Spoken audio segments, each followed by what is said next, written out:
Bonjour et bienvenue dans ce nouvel épisode. Je poursuis ma série sur les relations aux autres parce que j'ai pu remarquer que c'est un domaine où tout le monde connaît un jour ou l'autre des difficultés.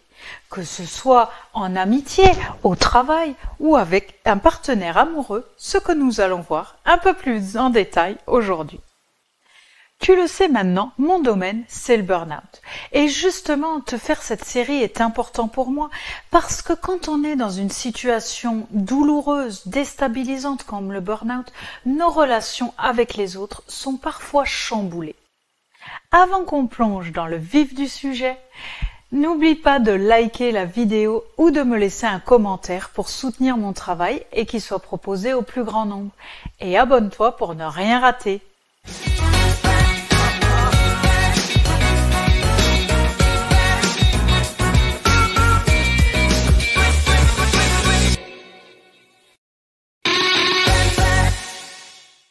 La relation amoureuse est très souvent autant source d'émerveillement que de tourment pour les personnes que j'accompagne en coaching, ainsi que moi-même j'ai pu l'expérimenter.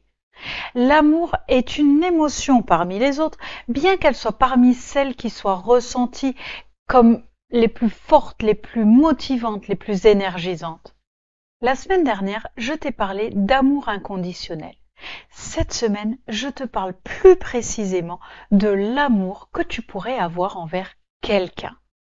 Prends quelques secondes, ferme les yeux et souviens-toi comment tu te sentais la dernière fois que tu as véritablement ressenti de l'amour pour ton partenaire. Je vais utiliser ce terme de partenaire pour essayer de rester neutre et ne pas énumérer à chaque fois toutes les possibilités qui existent dans ce domaine. Mais je te laisse le soin de remplacer ce mot par le mot qui correspond à ta situation personnelle. Je vais m'adresser à toi au féminin à partir de maintenant parce que je m'inspire beaucoup de mes coachées qui, elles, sont des femmes.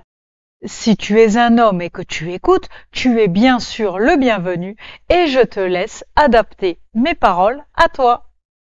Revenons donc à notre sentiment amoureux. Est-ce que tu te souviens la dernière fois que tu t'es sentie vraiment amoureuse? Est-ce que tu peux me le décrire précisément? La sensation que ça fait dans ton corps? À quel niveau se situent ces sensations? Sont-elles fixes, mobiles? En fermant les yeux, en invoquant un souvenir dans lequel tu ressentais de l'amour, tu peux ressentir cet amour sur commande. La plupart des personnes que je croise attribuent ce sentiment d'amour et les émotions qui en découlent à ce que l'autre fait, ne fait pas, à son comportement, à ses paroles. Je t'en ai encore parlé la semaine dernière. Ce sont tes pensées qui créent tes émotions. Donc si tu ressens l'émotion d'amour pour quelqu'un, ce sont tes pensées à propos de cette personne qui font que tu ressens de l'amour pour ton partenaire. Ce sont ni ses actions ou inactions, comportements, paroles, qui sont responsables de tes émotions. C'est plutôt la pensée que tu en as à leur propos de façon inconsciente ou consciente. Si tu es amoureuse de ton partenaire et que tu ressens cette émotion, ce sont en fait tes pensées à son propos qui font que tu ressens ça. L'autre ne conditionne pas notre émotion. Tu ressens cette émotion d'amour indépendamment des circonstances extérieures, l'autre rentrant dans cette catégorie.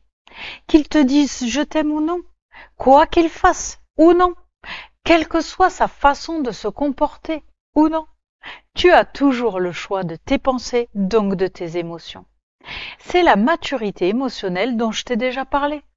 La preuve que ton émotion d'amour est indépendante de ce que l'autre te dit est que si quelqu'un te croise dans la rue, veut te draguer en te disant « je vous aime », tu ne te sens pas obligée de tomber amoureuse.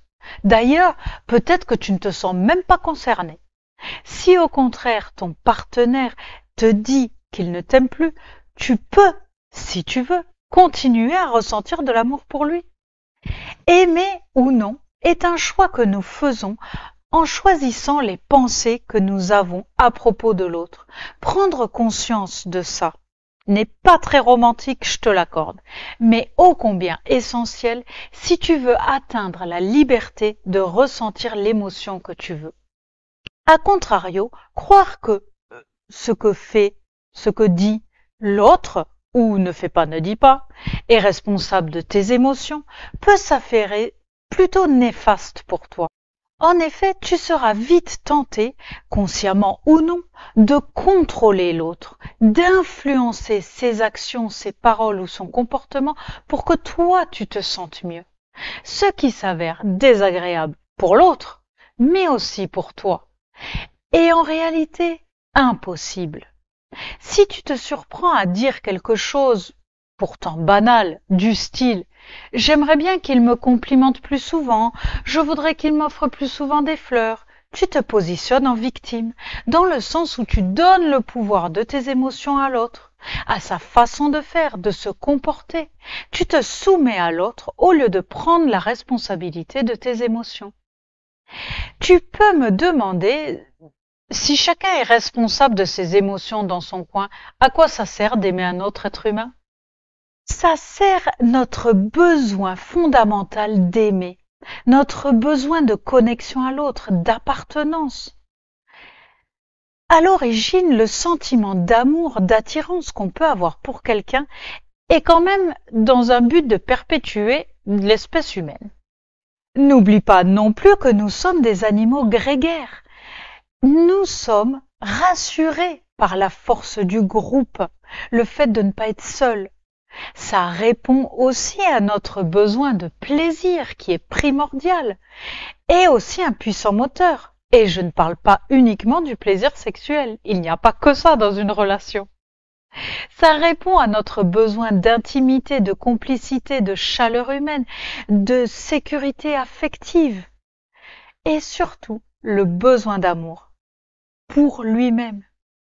Certes, tu ne peux ressentir que ton émotion à toi, tu ne peux pas ressentir ce que l'autre ressent, mais l'autre te donne l'opportunité d'assouvir tous ces besoins-là. Le piège dans lequel tombent de nombreuses personnes, c'est qu'elles mettent des conditions, des règles, des obligations au milieu d'elles et de l'autre. Nous l'avons un peu vu dans l'épisode de la semaine dernière sur l'amour inconditionnel.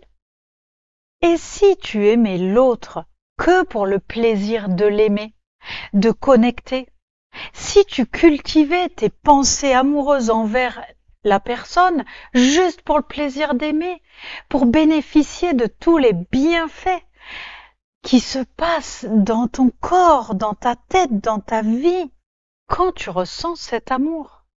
Ce sera agréable pour ton partenaire, certes, mais surtout pour toi.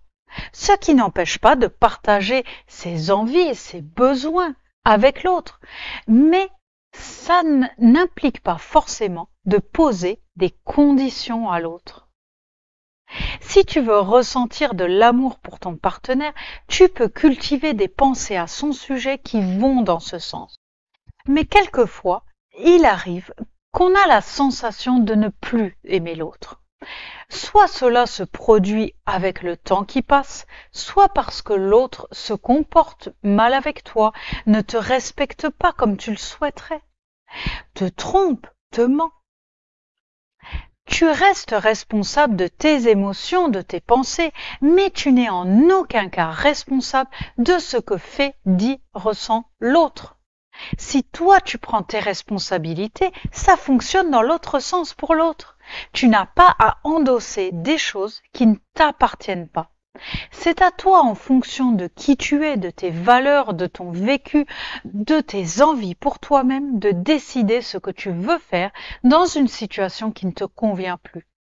Il n'y a pas de bonne ou de mauvaise attitude, de meilleure ou de pire réponse. Il suffit de faire ce qui te semble aligné et qui te convient à toi à cet instant-là. Dernière petite chose dont je voulais te parler au sujet de l'amour de l'autre. Si tu vis en essayant de contrôler l'autre, que tu essayes de le changer pour que toi tu te sentes mieux ou que la relation te convienne mieux, je t'invite à inverser la situation. Comment est-ce que toi tu te sentirais si quelqu'un te faisait pareil? Observe un peu ce que tu veux de l'autre, ce que tu attends de lui, comment tu voudrais qu'il se comporte, ce que tu souhaiterais qu'il fasse. C'est très intéressant d'observer ça, parce que c'est exactement ce dont toi tu as besoin de faire pour toi-même. Ça te renseigne sur tes besoins non remplis. Et tu n'as plus qu'à. Écoute ton corps, ton intuition, pour savoir comment faire. La réponse est en toi, et surtout, pas très loin. Il suffit de se le demander à soi-même. Et ensuite, tu peux avoir une relation plus authentique avec ton partenaire. C'est ça, l'amour inconditionnel, mais avec quelqu'un.